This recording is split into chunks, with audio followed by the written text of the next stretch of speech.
Ayan po, after 1 minutes, ayan na, nagkulo na po siya.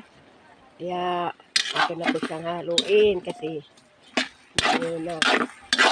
Ayaw ko kasi yung adobo yung may sabaw. Gusto ko po yung malapot. Ayan, yung sarili niyang katas ang pinakang sabaw niya. Ang sa tuyo at kaunting suka. Yan. Adobong manok na may hinog na saging. Ayan na po siya. O. Okay.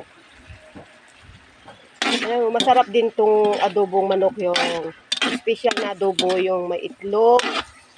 Kasi lalagyan mo ng isang ispisong gata, yung isang basong gata lang.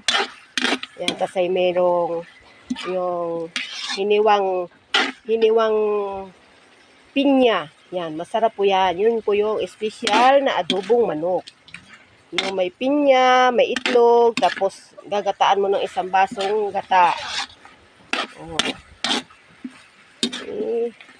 Ito po ay simple lang po itong aking nilutong adobo ngayon. Ito po ay kinuha ko lang po sa tuyo, may sibuyas bawang, ginisa, kasi meron pong saging. Yan lang po, simpleng ulam, pero good for the heart. Yan.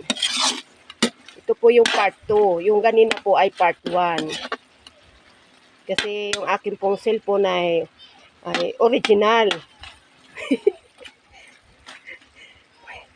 hindi kaya ng powers yung mahabang video. Kaya pong yan. Someday makakabili po ako ng cellphone. Thank you mga friends, guys.